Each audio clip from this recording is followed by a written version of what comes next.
leedahay saacado iyo daqiiqado oo noloshaada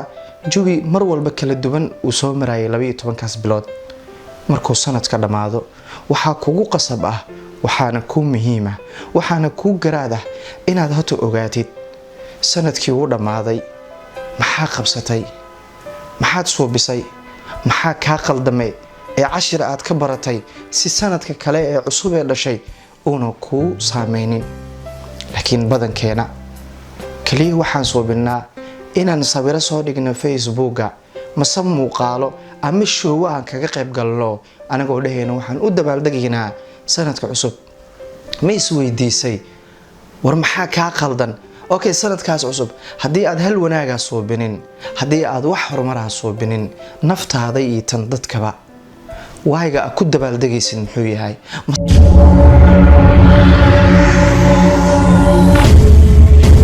kulanti waxaan oo wanaagsan dhamaan inta ku xiran channelka Ibrahim Arab Official waxaan ka harrabaa ayaa waxa uu yahay runtii dad badan ayaa runtii sanadka cusub u dabaaldega anigu laakiin fikirkaygu ka duwan yahay kan maanta aan idin soo gudbin rabo waa xaqiiq sanad inuu dhamaaday sanad cusubna uu bilaabanayo laakiin su'aasha isweydiinta mudan ayaa waxay tahay sanadka markuu dhamaado ma inaan u dabaaldegnaa mase inaan anagu wax isweydiino ujeedkaygu inaan fahanto waa muhiim si aad u garato si sanadka dambe aad u dabaaldegin marka hore hadii aad channelka ku cusub tahay subscribe noo dheh noona sii share garay si aan u helno kuwa adigoo kala ah kuwana la joogay aad baad ugu mahadsantihiin hadii aan qodobkayga hore ugu sii gudagalo waxa dhasho 12 bilood markay dhamaadaan sanad cusub waa wax aan wada ognahay waxa ziyaadaya da'daada wax walba oo sanadkaasi ka soo tagtay ayaa sanad cusub ku bilaabanayo laakiin muhiimadda ma aha inaad dabaaldegto waayo adigu maxaad leedahay hadii aad ogeyn hadda ayaan ku sheegayaa si aniguna waxaan ogeyn adigu aad igu sheegto sanadka markii uu dhamaado waxa laga rabaa inaad isweydiiso halkii aad ka dabaaldegi lahayd 12 bilood ee ku soo dhaafay maxaad adigu naftaada qabatay maxaad dadka ku dhow u qabatay maxaad dunida wanaag ku soo kordhisay waa su'aal maxaa qalad oo ka dhacay maxaad wanaaga oo suubisay si aad cashir ugu barato sanadkii ku soo dhaafay ee 12 bilood ahaa waxa qof bid aadan ayaa tahay wax badan ayaa qaldi kartaa waxna waad sixi kartaa noloshaada wax badan ayaa ku soo ziyaadaya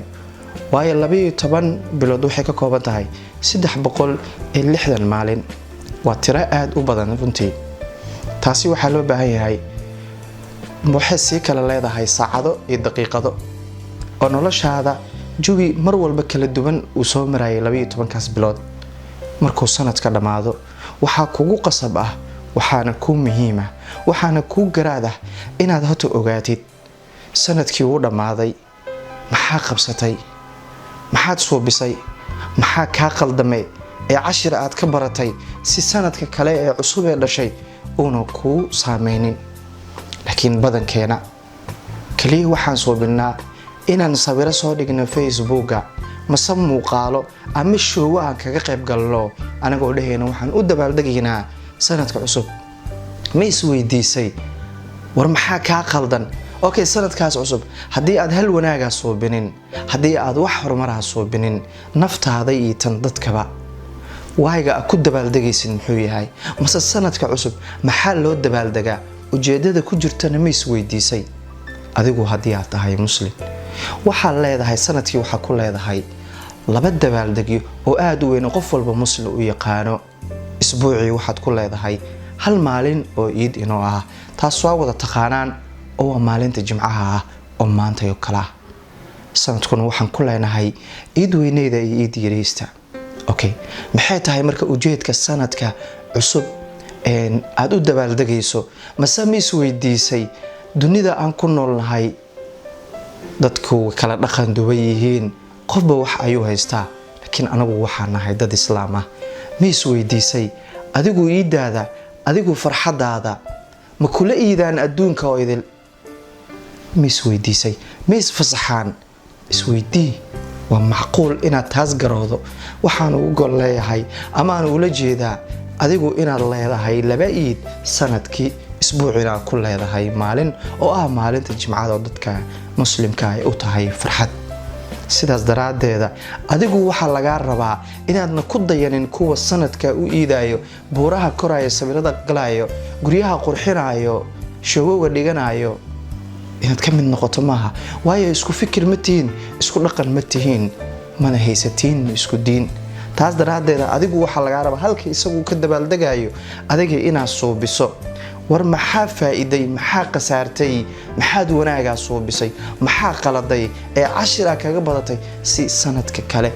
aad ugu gudubto taas noloshaada maxaa ku soo kordhay waayo waxa tahay qof nool duniduna waxa ku tahay marti. saas daraadeeda sanad walba waxa ku sii ziyaadaya haduu Ilaahay waqti ku siiyo da'daaduna way sii soconaysaa waqtigana kulama tashanayo oo sida 12 bilood ah u soo dhaaftay ayay tan kalena ku dhaafaysaa. cashir ayaa laga rabaa inaad ka barato wixii xumaan ah suubisay inaad sanadkan u bedesho wanaag wixii horumar ah suubisay inaad sanadkan sii laba laabto wixii qalad ka dhacay inaad saxdo wixii wanaag ah suubisana aad kor ugu sii wado laakiin ma ahan wax aad u dabaaldegaysid masna aad garanaynin ujeedooyinka dhab ah. hubaal waxa ah dunida loo dabaaldegayo aad arkaysaan inay ujeedooyin iyo maskaxa waaweyn ee ku hoos jirto. taasi waxa loo baahan yahay adigu inaad fahanto waxa u dabaaldegaysidna inaad ogaato. sidaas daraadeeda anigu muuqaalkan waxaan idinku soo duubay ma ahan dabaaldeg ee dadka dabaaldegaya inay sanadka dambe eena dabaaldegin ay ogaadaan in laga rabo tusaale markaad xisaab ee ganacsi aad leedahay waxa xisaabaysid waxaad soo qaadataa calculator intay ka baxday intay yeeshay ayaa dhahdaa meeshaad ka dabaaldegi lahayd sanadka cusub adigu is xisaab maxaa qabatay maxaa ku qabsoomay naftaada la xisaabtan adiga iyo naftaada xisaabtama si aad cashiro waaweyn ugu barato wixii ku soo maray kuwii dhibka ahayna aad ka gudubto kuwii wanaaga ayna hore aad ugu socoto. hubaal waxa ah naftaada xataa in sanadkii hadaad is xisaabto ee noqon doonto mid adigu ku anfacdo dadka kugu hoos noorn ee anfacdo. marka sidaas daraadeeda sanadka cusub ina u dabaaldegto ma ahan ee waa in adigu aad is xisaabto 12 kaas bilood 360 kaas maalin waxa ku qabsamay dadka aad u qabatay naftaada weydii waa hubaal inay wax kaaga soo bixi doonaan qalad iyo sax kadib aad si miisaami doonto si sanadka kale aad cashir ugu dhigto ee wanaagaaga oo u bato. walaalaha quruxda badan ee caalamka kala joogo ee ku xiran channelka Ibrahim Carab Official waxaan leeyahay waxa tindadaad u qurux badan aad u wanaagsan runtii waqtiba horumarka uu sii soconaya waxaan ku jirnaa jidkaasi oo dheer ee aan doonayno meesha ugu sareysay inaan ku gaarno waxaan ku gaari karno waxay tahay dadaal aan dhamaanteedan wada suubinno idinkuna aad igu taageertaan. hubaal waxa ah sanadkan meesha aan joogno inaan ka sare mari doono hadii aan nool lahay aan nafta qabno dhammaan meel walba aad kala joogtaan waxa idin leeyahay farxad iyo damaashaad ku jooga waxaana mar walba idinku mahad celinaya sida quruxda badan ee aad ugu xirantihiin barnaamijyaskeeda. walaalaha kale waxa leeyahay ku soo dhawaada channelka subscribe like iyo share ka waxa kiina aad u mahadsantihiin waxaan leeyahay jimco wanaagsan.